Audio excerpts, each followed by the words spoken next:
Hey everyone, my name is Lizardo from Daily Cigar, and I'm joined today with my good friend Ricardo, which is a... chef and restaurateur, and I also have an online wine business. I also have a cigar online business, and every time we get together, we're always talking about business and lifestyles And we appreciate the finer things in life, like good wine and great cigars. so let's get on with the podcast.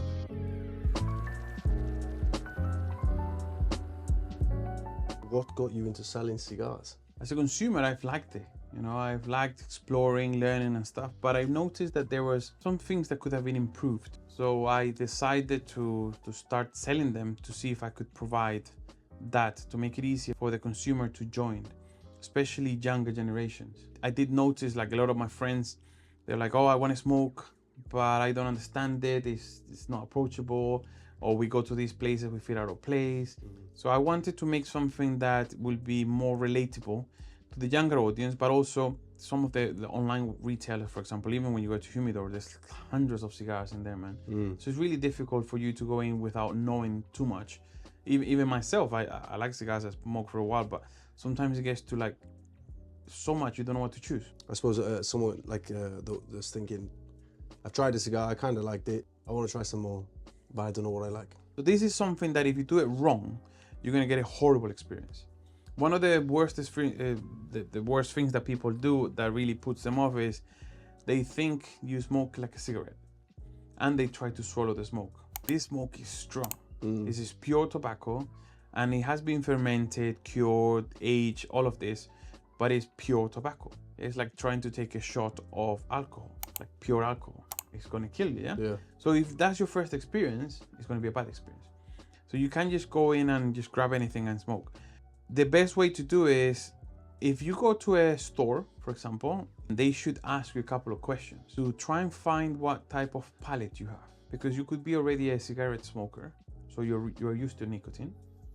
You could be somebody who loves wine and peaty whiskeys, so you have a strong palate. Or you could be somebody who just like teas and cappuccinos, so you have a very mild palate. Your palate will be adjusted to what you normally eat. If you're a person who likes cappuccinos, teas and fish... Do not pair cappuccinos with fish, by the way. No, Terrible. No, I'm just saying. Your palate is not accustomed to strong flavors. Yeah. For example, somebody who likes cappuccinos tries an espresso, they won't enjoy it. I enjoy espressos because my palate is used to it. What I've done on the online in Toro Puro was I actually have selected the cigars. So I've created selections for beginners, which are cigars that even if you are used to drinking coffees, wines, and it would be a very easy cigar for you. But if you're somebody who hasn't got a trained palate, then it will be very enjoyable. Because I think that's the key. If you have a good first experience, you want to try again. I went to a good retailer. He asked me all of these questions. He gave me 5 cigars, 3 different blends. He said, start with this. If you enjoyed this, try it again. And if you really enjoy it, then you move on. Okay? And you see where you stand on the range and the strength. Then we take it from there. But I've also separated into mild, medium, and strong. So if you already know what your palate is. I suppose you just start on a light one if you never... that's the beginners should start in a light to medium at least. I think I did everything backwards in my life, mate. I start with a strong, and then go to the weak and I say the weak tastes shit. But the thing is, like, if, for example, with me, with coffee, rum, and all of these things, you grew with, I'm sure, drinking espressos from little. Yeah. So I grew drinking coffee since I have memories. It's culture, isn't it? I was already used to it. But if you have somebody who drinks tea and then you put espresso in front of them, that's very strong. I love smoking the Colombos Azul in the morning. It's a very mild, again, that's a beginner cigar. So I put it as a beginner cigar on the cigar selection on the website, because as a beginner, you can smoke that any time of the day and you're gonna be fine. But I personally will smoke that in the morning, but I wouldn't smoke it now. Because by now I've already had like 5 espressos, we have wine, you had a steak, your palate is ruined, you need something strong. I suppose someone buying cigars how are you supposed to store them? Obviously, I meet a lot of people in the restaurant, and since I spend more time with you, people ask me about cigars. So I say, if anything, just go to Lizardo, just ask him. But they ask me things like that. You know, so they'll go to the shop or they'll buy a cigar somewhere, like a cigarette. They just keep it. I said, man, you're gonna ruin it. Yeah. You're gonna ruin it. So that's quite a thing to know, I think, when you're buying cigars. How are you supposed to store it? When the tobacco leaf is picked from the plant, is alive. Yeah. But the process that the tobacco leaf goes through is a process that they say that it keeps the leaf alive because the oils on the leaf haven't dried up. If you notice, when you have a cigar, it is still smooth, spongy. But if you pick up a dry leaf with this color from the floor and you scrunch it up, it's gonna go into pieces. Yeah. This is not dry. This is still alive. The reason they keep it alive is the oils needs to be alive. So when you smoke it, all those flavors that you pick up, which again, is not that it has a piece of chocolate inside and it tastes like chocolate. These are the oils. When they burn, they give you that profile. You have to keep the leaf alive. So you have to keep the cigar at a certain humidity and a certain temperature. The humidity is around 65 to 70. Some cigars are better closer to 70. Some are better at 65. I like to keep my cigars at 65. But if you're giving a cigar in a party, get a Ziploc bag, put the cigar in there if you're not going to smoke it straight away. At least the bag will maintain that humidity for you. And then just put it in a dark cupboard so that the temperature is not too high and it's not catching the sun rays, because that's what going you to say the temperature should be? Around 17 degrees. 17? 17, yeah. What you have to do is, if you can have a humidor, you have to season the humidor, make sure that it's well seasoned so that you put your cigars in there and they stay stable. You buy either humidity pack like Bobby does, very common in Amazon, you can get them. I have them in the website as well. And that will just keep your humidity rate leveled. But if you don't have a humidor, which cause, it's a bit of a process and upkeep and stuff, you can just get a brand new or a clean Tupperware. It's got to be clean, because if you had chicken in there or fish in there, your cigar is going to smell like chicken. How's your wine business going? It's going well, yeah. I mean, earlier last year, I unified the restaurant with the wine business to make it one. So the idea is I can store everything in the basement and then just kind of like ship from one place, which was the idea. We use APC Western Couriers. I went to see them. You spoke to them? Yeah, those are going to be the people who are delivering. Yeah, they're good. Good for me because they got a liquid service on there, being the fact that everything doesn't go on a conveyor belt. Yeah. Because you imagine wine on a conveyor belt, drop it and smash it. The restaurant itself, it's its own promotion for it, right? Because you get people that's not just from Cardiff come to the restaurant, all over UK coming in. I know you get some famous people in your restaurant, huh? I have done. Me being the most. Come on, man. Yeah, we do. You get some real proper famous people. we You saying I'm not properly famous?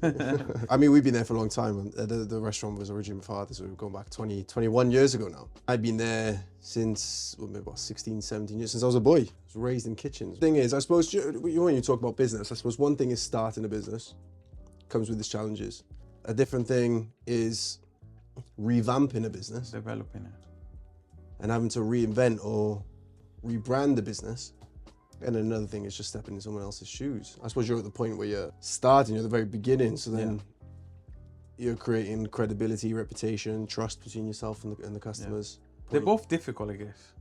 I think every element of business is difficult, It's crazy, man. Not that we're old by any means. But I always used to be the youngest generation in the restaurant. And now I'm at this point where my dad's retired, he lives most of the time in Italy, he comes back and he helps us out, but most of the time he's there. All the people are now younger than you. Yeah. You see a lot of patterns with the younger people in terms of drive, ambition, creativity. Lacking a bit of oomph, I guess, Which is the point. Give them a bit of drive, Yeah, that's the point of creating the podcast. So yeah, give them a bit of a drive. Story to see that, although we're not as young, we're not as old either. Equally, but we start in the business and it can be done. It is hard work, but it can be done. So why can't we do it? Yeah, 100%, why can't you do it? 100%. I suppose everyone thinks that you're supposed to have that passion at the beginning. But I think it's the stages of life that you go through. Yeah.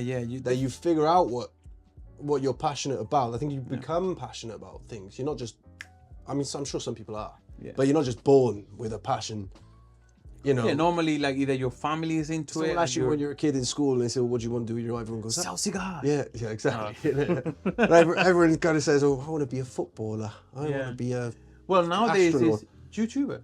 Yeah, now exactly. Well, Ironically, I suppose in a way that's how you connect with people, right? yeah, but I think it has to do with the way you get brought up. Yeah. Yeah. So I've met a couple of younger people, younger than me, basically, on the early 20s, let's say 20 to 25, and they do have drive, but that's a small minority. So I agree with you. Most of them are used to an easy life, and that comes to the point that I was saying is the way you get brought up, and also your background and the struggles you have to go through and who you want to become. So what gives you drive? My thing is, one, I am originally from Venezuela, a country that is a beautiful country, but unfortunately due to the government and all of this, well, it ain't good as it was before. But luckily my dad is Portuguese, and so he's European. He had family here and he brought us over here. And to me, that was a great opportunity, because I've seen the life that my rest of my family and friends that are still there are living, and the life that I live here. And it was a great opportunity that was given to me. Now, I also think, we were talking about this the other day, we are in Earth for a reason. What the reason is, I don't know. Okay? But This is humanity, or you mean individually? Individually. So like me here, I'm here for a reason. What is my reason? I don't know. But I'm going to try my best at whatever I do. That's the thing, you say true to yourself. I said a lot of people don't know who themselves are yet. But again, I think... How'd you find that out in life, you know? That's... It's hard, because I see like the younger generation and my generation and like my parents' generation, and different people have different drives for different reasons. So like our parents, they kind of, the drive was they have to survive. I'm sure your dad was the same. Yeah. In Italy, in a small island, I'm sure they didn't built have different. food. I say it as a joke, you know, about me, about us, and built different. But I mean, they are built different. Now, me and you, we grew up a bit easier. So we still have a drive, we still see the struggle. Our generation is like the perfect balance. We were born right in the middle of all that. So we just before technology really was coming out. We still felt the struggle of a parent. Because you were 16 working in the restaurant. I was young working with my dad as well.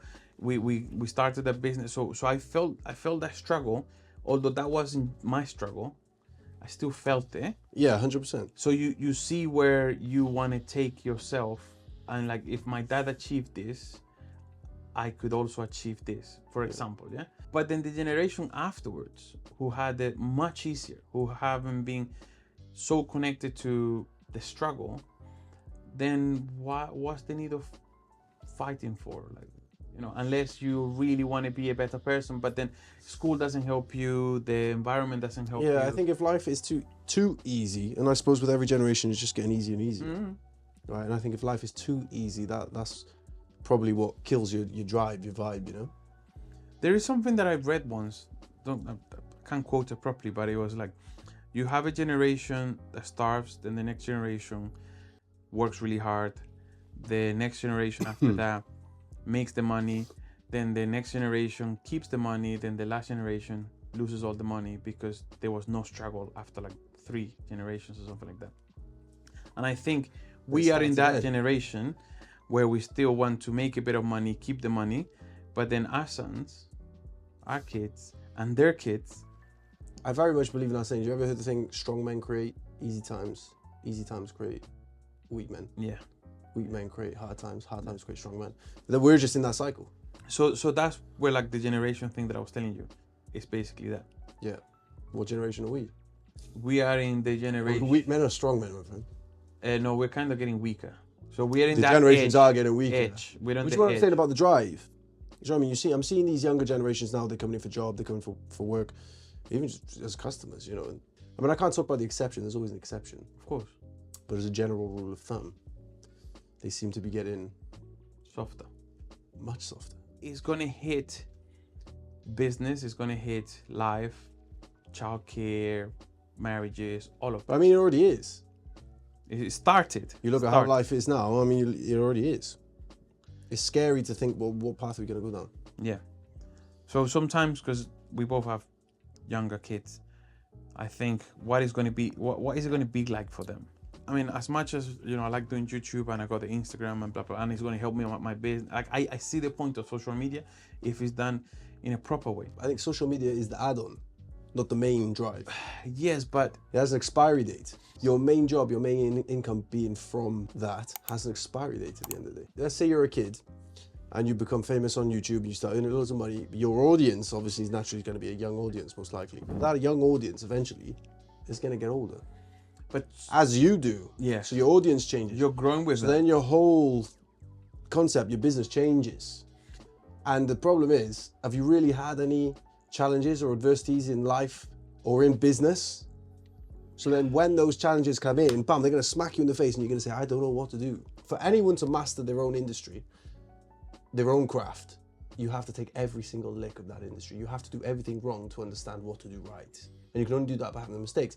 What mistakes or lessons are there to be learned from blowing up on social media? When they start making money, I think it's something similar to when you're a footballer or like a sports person, yeah? And you make a lot of money.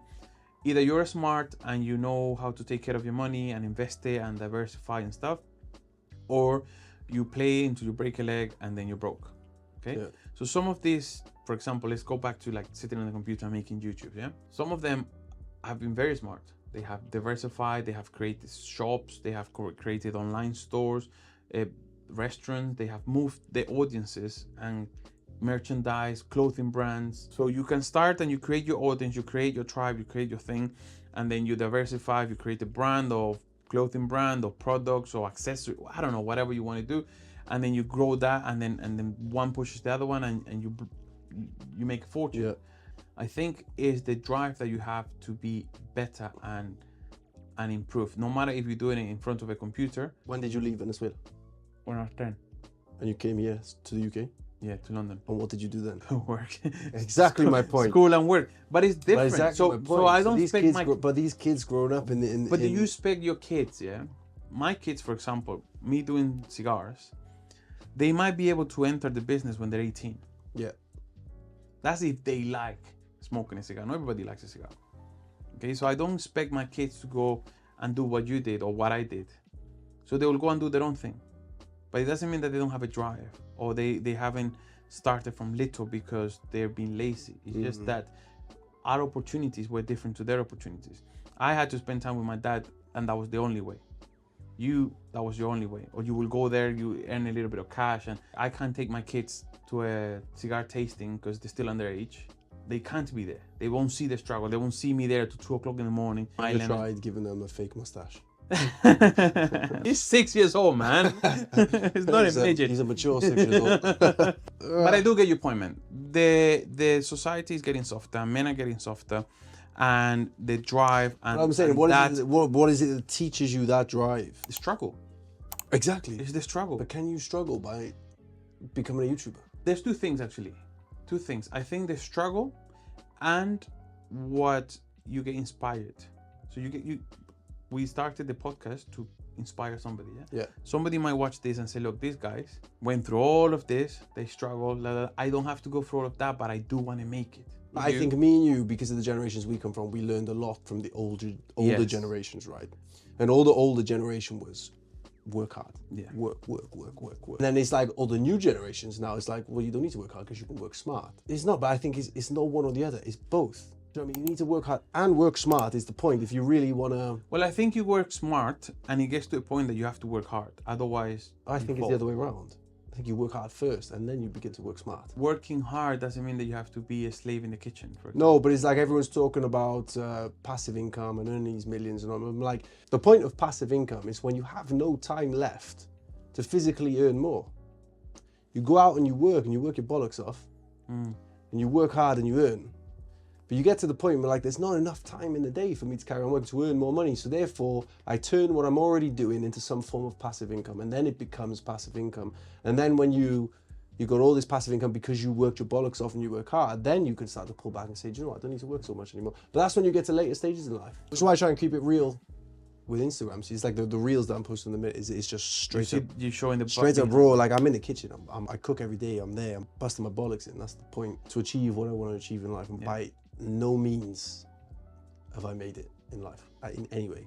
I'm nowhere near where I want to be. It's not an easy. It's not where easy, I want to be. That's what I'm saying. But the point is, I'm gonna work my bollocks off until I get there. Yeah. I'm gonna do it sat behind a computer as well. That's part of it. As part of it is working my bollocks off. Yeah. I guess it all comes to what you're trying to achieve in life as well, yeah? Because which I get it, which is not for everyone. Not everyone wants that kind of lifestyle. So not everyone's willing to sacrifice. Yeah, and some people, like, although I'm sure you find it strange as well, but there are people out there, and there's nothing wrong with it. I mean, if we all wanted to be entrepreneurs and have businesses, then there would be nobody to employ. There are people who actually like the knowing that at the end of the month they're gonna have the security. I kind of like the insecurity of like, oh, will I make it well this month? Will I make more? Will I make like I don't like the repetition basically. Yeah, I like I know if I work hard, this is gonna happen. Do my best, hope for the best. I like that bit. Yeah. Yeah. But then like I speak to other people like, how do you do it? How do you sleep at night? Well, you hardly sleep, but you hardly ever sleep. But you don't sleep. That's the secret. It's you fun. Don't sleep. It's fun, and again, there are people who enjoy inputting data into a computer. Something that I find I actually fall asleep whenever I have to do anything like that. So I go to a point now that I've outsourced that bit of my life because I can't sit there and add in, oh man, that's long. I pay somebody who actually enjoys doing that. What we're trying to talk to at the moment is people who inspire to become somebody. And if they're watching us, they're already in that path. The point is, with what we're doing with this, I want to try and connect to the people of the younger generations that want to make something, show them what we've learned from the previous generations. At the end of the day, you want to understand the future, you have to understand the past. Yeah. And there are patterns and things in the past that if you mimic or replicate, then you can have success in the future. So the little things that we saw growing up from the older generations. Yeah. To show to those that want, because I understand there's not everyone that wants that, yes.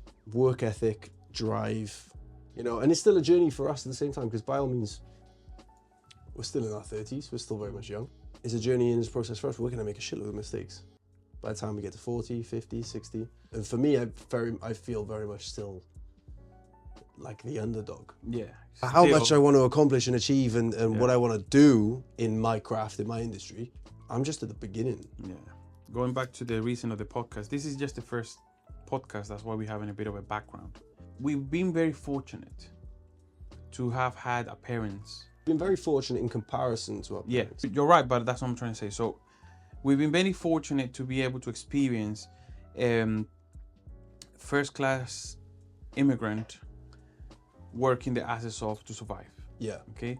Every generation should be better than the last. So, which is why I also think it's important that, let's say, it would be great to get my dad on the podcast one time. Yeah. Some crazy, crazy stories. I mean, that generation, my father and the crowd have been up and down that ladder so many times.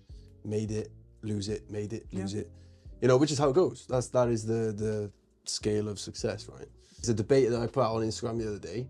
Is for your kids and the younger generations, what is better, to teach your kids a skill and give them a job, or to just say, I'm dead, here's a load of money, go and enjoy life, figure out what you want to do and you just go and enjoy it. And I think the best thing you can do, which is what my father did for me, believe me, I did not get a whack of money.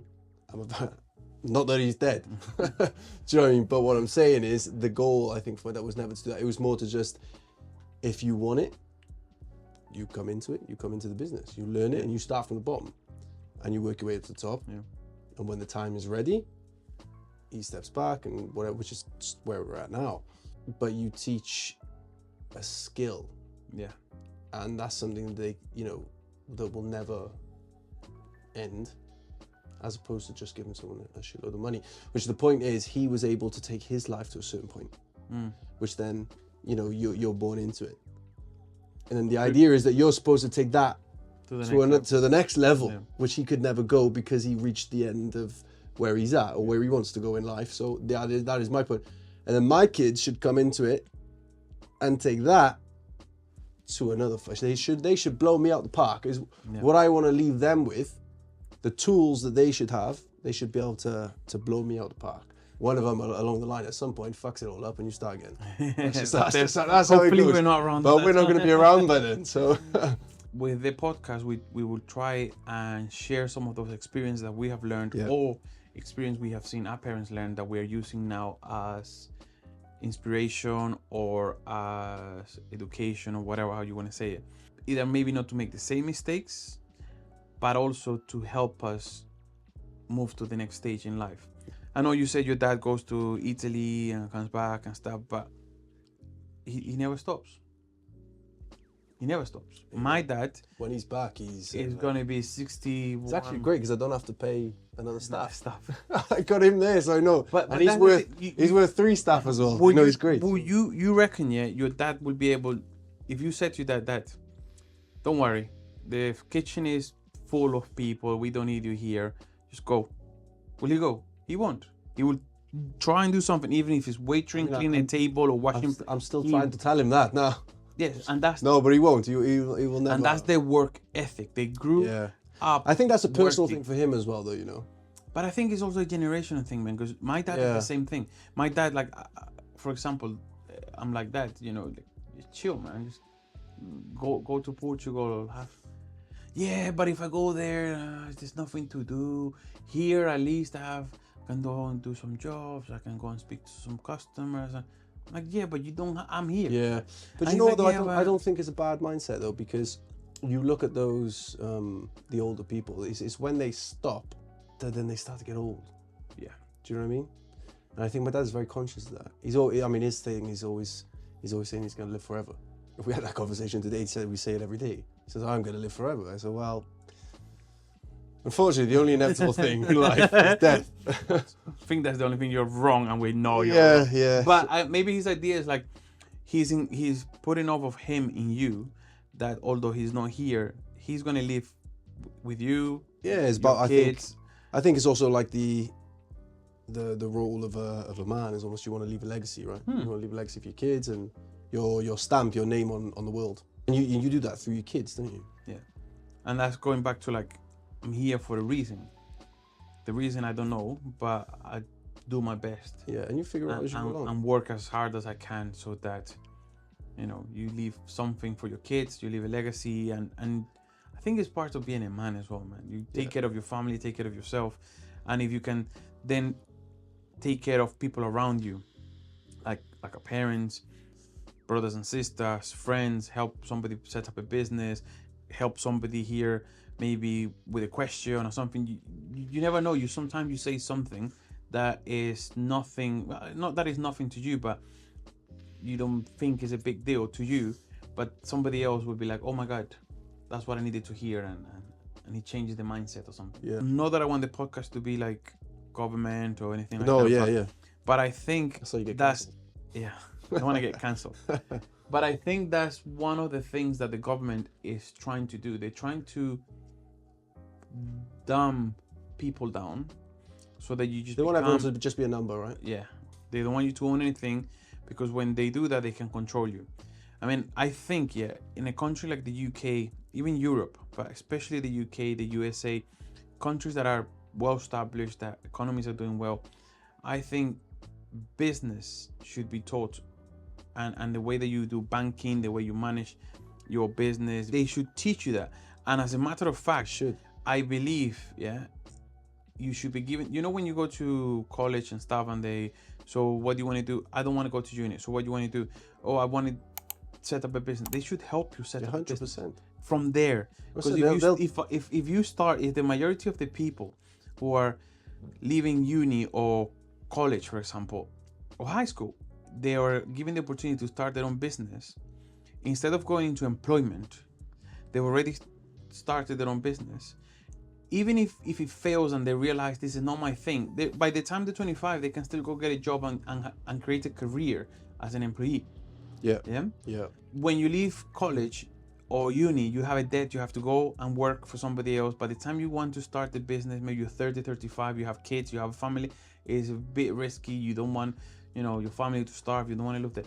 They're scared to fail. Every great thing was built from failure. Yeah. It sounds so stupid, but some of the best dishes I ever created was doing things by accident. Yeah, by mistake. By mistake. But most of the things you accidentally put 2 flavors together and you're like, shit, that works. It works. Although the system doesn't help you the way that I think it should, in the UK it's so much easier to start a business. All you gotta do is apply online, you open a company and you have a company, you go to the bank, you open a bank account, you have a business, you're done. Yeah, it is. All you need to do is start working. My son, for example, he wants to be a footballer. I was never into sports, yeah? But one of the things I always teach him is like, you won't be a footballer sitting on your sofa. You want to be a footballer, you got to work hard. You got to train. You got to make those opportunities for yourself. But if you work hard, you will be seen. If all else fails, go to OnlyFans. Fortunately, that doesn't work for me. Oh, yeah. Go to the gym first, then. Mate, fitness is so important. But I mean, you don't know what to do, sort yourself out first. You sort yourself out, your head goes clearer. That's how we met. Because I wasn't 100%. always like this. I was nice at a point. He was big and buff and sexy. But mamacita. Fitness helps you a lot with the drive, with the commitment and work ethic. Exactly the point. Anything, if you want anything great, you can't just be smart about it. You have to work hard. You have to work your bollocks off.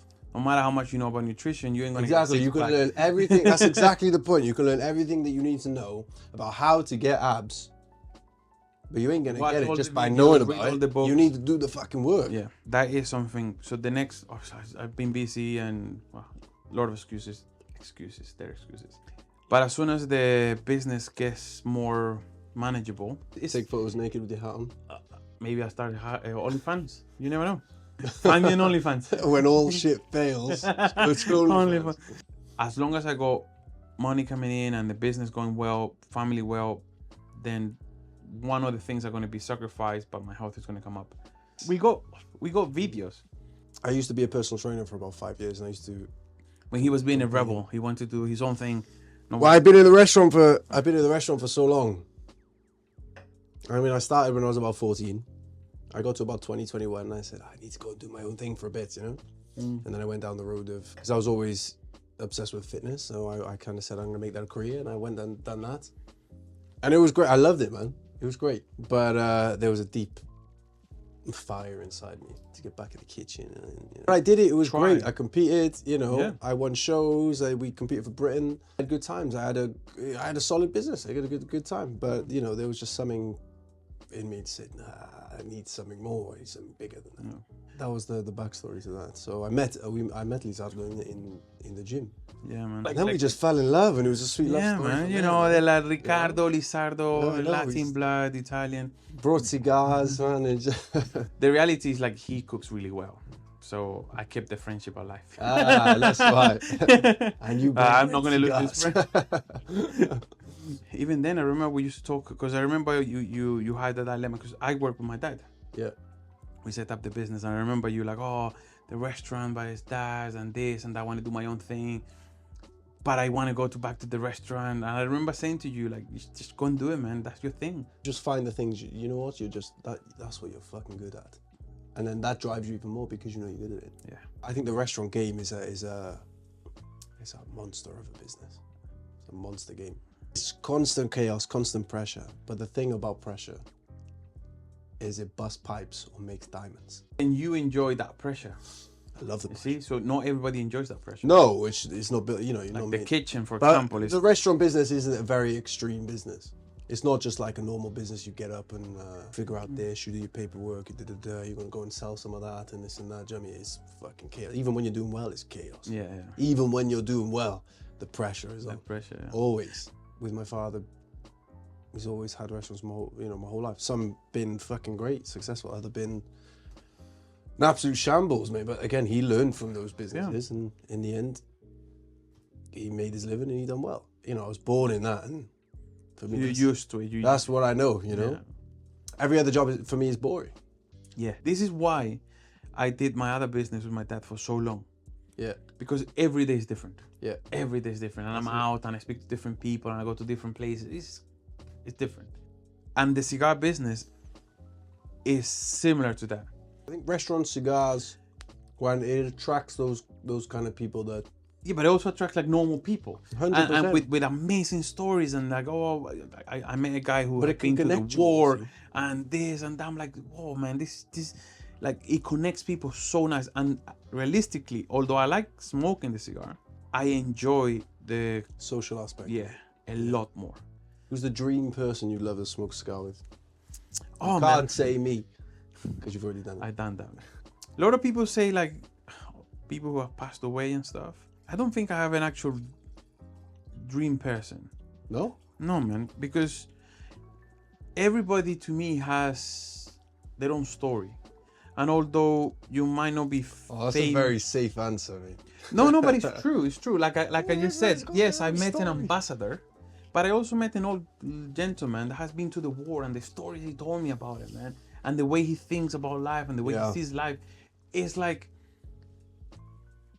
only him, only a person who have lived through that would tell you stuff like that, you know? Yes, it would be nice to meet like a actor or like Arnold Schwarzenegger. 100%. That would be my dream guy to sit down. But you never know. It could be a boring conversation. Or with Arnold. It could be. No, Died, somebody famous. I mean, not just Arnold. Yeah, maybe. Fun, like, hey, oh, you gotta lose some fat, boy. Yeah. You gotta It build those would be guns. a great conversation either way. How do you feel about health in cigars? They're better than, like, worse than cigarettes, better than cigarettes? Oh, if you're comparing them to cigarettes, man, they're like 100 times better. Why? What makes them better? Then? So, It's a common misconception, isn't it? yeah. How Which bad cigars are. I was like that. So the research that has been done, and when you speak to doctors and stuff, they don't say that there is an issue, because one is a natural product. There are no chemicals, there are no pesticides, nothing like that is used in tobacco. So you're basically smoking a natural plant. Okay. Also, you're not inhaling the smoke, which is the biggest problem. Because even with cigarettes, you get like, is it third-hand smoke? Secondhand smoke. Secondhand smoke, yeah. So you're not smoking it, but the smoke is damaging your lungs inside. Mm-hmm. You're not getting addicted to the nicotine because you're not inhaling it, and you're not getting that hit straight into your bloodstream. Mm-hmm.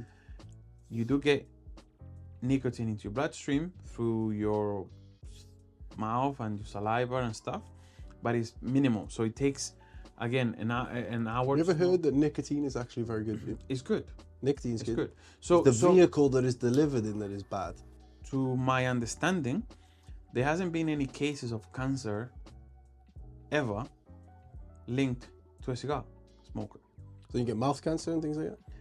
You could if you are like chain smoking cigars, okay? Because Which I'm sure from people what I do, understand, is the I mean, you get heat. your cigar- Is the heat that creates the cancer. Right? in Cigar you. sommeliers, how many Yeah, but you like cigars they smoke? I went to every the day? Dominican Republic, yeah, and I sat down with these guys who are like 60, 70 years old, master blenders. They've been doing this in like 13, 14 years old, yeah. They've been in the factories. They've been working with tobacco all their life.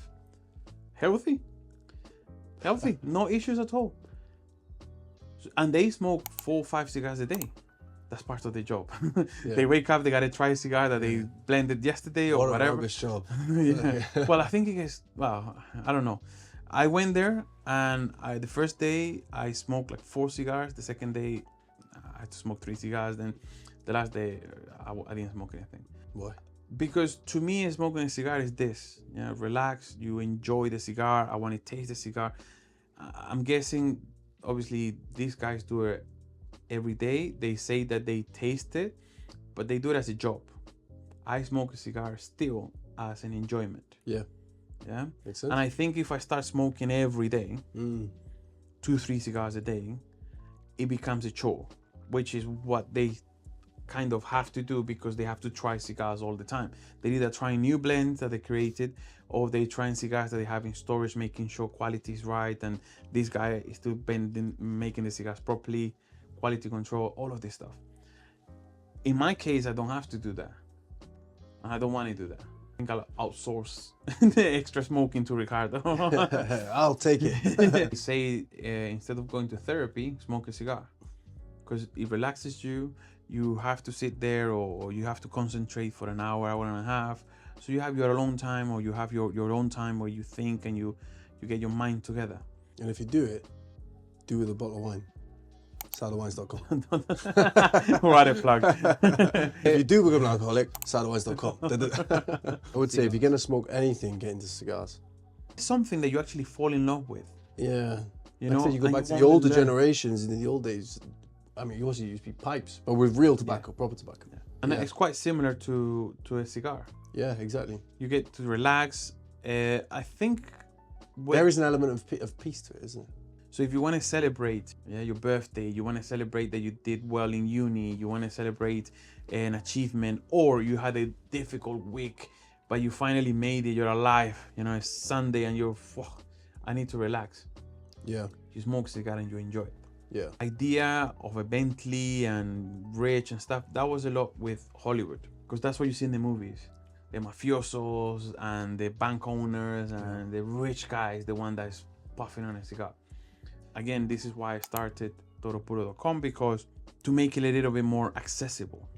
If you want to do it, here's an easy way to start. Just go on the website. You have 3-4 options to choose.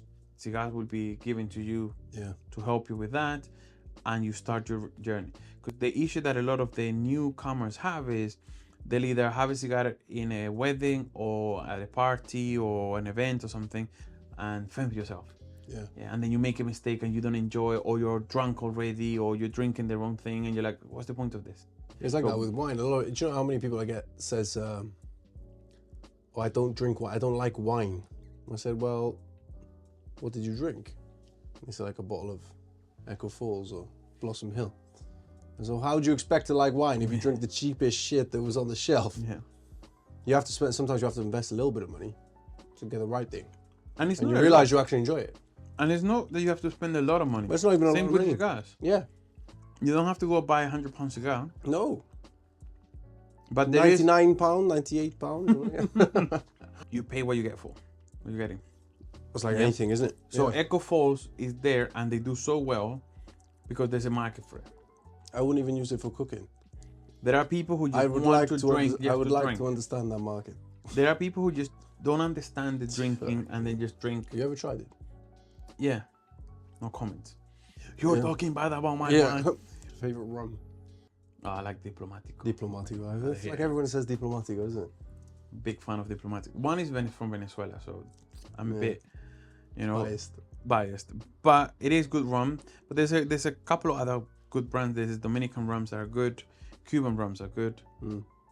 Overall, rums are good. But again, you pay a price for that quality. Yeah. But again, you buy a bottle of wine like this, you don't have to drink a bottle a day. You might have it one glass in the meal, on a weekend, at a party, birthday. Then you enjoy a good wine. It's culture difference that as well, though. In the UK, you don't necessarily have that culture. I can say it because I'm half Welsh. I can say it because I'm straight away you say I'm allowed to say it. But I mean, I've been very influenced by the Italian culture, But well, if you're talking about the UK as such, food, drink, a lot of things they don't have it. You never see a chain of fish and chips in Venezuela or in Italy. You see it in Spain now, though. Yeah, because the British eat exactly. That's for the British people. The Spain but the Spanish themselves towards the British tourists. Man, when I first got into smoking cigars, I was like, "Fuck, what is the?" I first got into smoking them. The first ones was the what are they? J. Hondes. J. Cortez. J. Cortez, yeah. Which, to be honest with you, they're not actually that bad. No, they're long filler cigars. They're not bad. Yeah, they're not actually that bad. But I mean, and they're literally like 7-8 quid a cigar. Yeah. At least you get curious and thought, well, yeah, but what are the better cigars like? And then I smoked a couple. Now, it was around the time then you started getting into this, and I was like, but then show me something. Then I guess it's like I'm sure it happens with wine. There's also like cheap cigars could be bad, or cheap wine. Then you pay a little bit better, a little bit more, and you get something better. Yeah. But then there's also like a cap. I mean, to be honest with you, I wouldn't spend less than 20 quid a cigar now. Would you spend £200, £300 for a cigar? I probably would, yeah. What for? Would you spend, Unless you have that experience. Would you reckon that if I put a 1,500 pound bottle of wine next to your wine, that wine is going to be 1,500 pounds better than your wine? But I mean, you do a little bit of research into it, don't you? And you say, why is it that much? But then I'm educated on it, so I would know if they're having me on or not. Yeah, so that's what I'm trying to say. So if you go to a cigar room, but you know, you get lounge your or a website, you get your signature collections of your Cohibas and stuff, and it's $3.5 grand for the box. But why? Because it's been aged, or it's been, I don't know, it's been kept for that long. You would ask those questions, why though? Because a limited edition, that's the last, like the cigar, like we're smoking now. Main theory, I'm selling at a normal price. that's what, but you. But I suppose other cigar sellers might not. Back to my point, there is a cap, I would say, where you start just paying for either branding or other things that doesn't bring you. So when you buy a cheap cigar, you're getting a crappy cigar most of the time, not all the time. Yeah. Okay. Yeah. Okay. But then you pay a bit more and you get a good cigar. At what point does that good cigar becomes an extremely amazing, super, uber great cigar that you have to pay 1,500 pounds for it? So if you want to enjoy a cigar, you don't have to go and Status, spend I guess at that point. Yeah, so you're same with wines. I think your wines are amazing. What's the average price of a bottle of your wine? 15, 20 quid. But if you go and buy You know. a 3-4 pound bottle of wine and then you buy a 20 pound bottle, there's a big difference. That's what the point I'm trying to say, especially with cigars, and same with wine. So you can spend up to 30, 40, 50 pounds. And that's an amazing cigar that you're smoking. Yeah. That's a cigar that has been, is a premium cigar, long So filler, no chemical. what do you cap it at? 100 pounds. That's the most you would ever charge for a cigar? No, that I would buy a cigar. Oh, you'd buy a cigar? Yeah. I mean, I'm a shop. I got to provide what people want. If they want to pay, because again, there are limits. I understand why. I'm talking about the quality. Either you buy something cheap and you get something crap, or there's a range where you start getting good product, and then it's another range where you just buy a limited edition or something just for the number. You're buying something for. But does anything warrant £200-300 for a cigar? I think up to 500 pounds, I would pay for something that is aged. So you would pay more than £100? If it's aged or I personally, I don't think I would, man. Really, I don't. You wouldn't pay more than £100. I've smoked cigars that are worth 500 pounds, and I don't. To be fair, I've smoked difference. cigars that I've paid 60-70 quid for a cigar, and I've kind of turned around and said, why the fuck did I pay that? Exactly.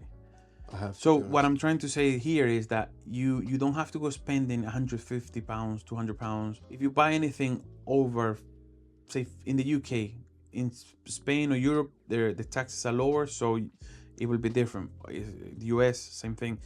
But if in the UK, anything over 50 up to 15 up to 50, if you stay within that margin, is wide variety of cigars you can smoke, and you're gonna enjoy all of them. I like this cigar, man. Look, burning my fingers, and I can't stop smoking it. I want to put it down, but I don't want to. It has been nice, yeah. Man, I love this cigar, but it's up there with the Columbus. Yeah, but the Columbus is Columbus. different. Columbus has a When it comes back in stock, get nice. the Columbus from Toro Puro. It is insane. It's such a nice cigar. To the point where we've done cigar tastings together with wine tastings. Yeah. And I still get customers out, because I brought a lot of customers down from the restaurant. And I still get them asking me, when do we do another cigar? Because they loved it so much. Has a particular, people who don't even smoke cigars, they turn around and say, oh my God, I fucking loved it. It has a particular profile. It's even hard to explain. But that seed that they grow in the Canary Islands, that soil has some characteristics that give that tobacco a specific profile that I've never tasted in another cigar. Yeah. And if you like it, because not everybody's gonna like it, but if you like it, you won't. It's like you've tried many cigars and you always say to me, when is Columbus coming back? Because I like that one. It's the best cigar. There is quality to it. There is. I would take that great cigar over build, anything. everything. But that profile is that cigar. I went to Germany to a trade show, lot of cigars, and nothing tasted like that cigar. Get a lot of women that smoke cigars. A couple, Yeah? a couple. again, they feel a lot of intimidation. Yeah, it's South America, you see it. In Spain, you see it a lot. Yeah. They don't make cigars for women. That's a question I was asked the other day. Do you have any cigars for women? There's no cigars for women. Some women. You're not allowed to say that these days. I was answering the question. Do you make non-binary cigars? Yeah. Anyway, man, the chat has been great. We sit here for hours and just have these chats. Normally, after a steak. Yeah, we have a steak first. You see the friendship I keep. Usually, Lisandro comes down, we cook a steak, or we sit down, we have a bottle of wine, and then we have a cigar, and the conversation starts. Really, doesn't it? But we said, you know what? Why don't we put a camera on this conversation? Sometimes the conversations are not, maybe they're not useful for other people, but in general, we always share ideas. I mean, this is the first one, so we were given a bit of a background and stuff, but we're going to start giving the podcast a bit more of a... Yeah, we're also thinking about, in the restaurant game, I mean, I meet a lot of people who have made it, people who lost it, people who remade it. And I've got a couple of people lined up and speak and talk about their journey, which is the point that we're trying to connect with the guys that want to make something of themselves. So I think it's helpful to hear other people's journeys and stories and how they did it, the failures, how they fixed the problems. Yeah, exactly. But along with the successes, most importantly the failures. But if we can bring other people who has more experience, and also everybody has a different experience of, even if the same thing, they have a different experience. So the idea is we're gonna bring, Ricardo knows a lot of people, I know a lot of people. We will start slowly bringing in people into the podcast. Maybe we move from here to a bigger place, and that's where we want to take the podcast. So if you have watched us till here, thank you so much. We hope you liked what we have shared. Maybe some points are like just nonsense. I'm sure there's a couple of good things there for people, and the podcast, the videos are going to take shape slowly. We're going to start also having different points, talking maybe updates about wine industry, cigar industry, our own businesses, how they're doing, because that's something we want to do. We kind of want to share our process, our story. I think it's really nice. Again, it will hopefully inspire somebody, because it's still important to share, isn't it? The elements. I mean, I think in every business there's always elements of the business which are not working. You know, everyone seems to share the parts that are working. Yes. But we want to share the parts that are not working, and how do we plan to fix them? And even us planning to fix them sometimes might not even work out. So then sharing those points. So you don't make the same mistakes. Well, exactly. You can learn from other people's mistakes at the same time. And I think it's what we do from our parents and those generations. Yes. I think we try to learn from their mistakes as well, along with making our own mistakes, and then you learn from your own as well. And I think that's what we do when we get together. We're like, oh, I did this and it went wrong. And it's almost like a very similar... But this is working, man, and I fixed it like this. Like my shipping problem, you said, I fixed my problem with this company. And I set them up. Things like this. That's where we want to take the podcast. So thank you for watching. If you have stayed with us up to this point, we are going to make this a regular thing. Probably here or at the restaurant. When I'm hungry, I'll go to the restaurant. Thank you for watching, and any comments, anything you want to say to us, leave it in the comments. Either Ricardo or me are going to reply, or you can also find us on our social media channels. I'm in Daily Cigar, Ricardo, I'll link them below anyway. Sarda Wines, toropuro.com. Sarda Wines, Valentinos, Ricardo Flores, whichever one you are. Daily Cigar, Ricardo. Thank you for watching. Till next time.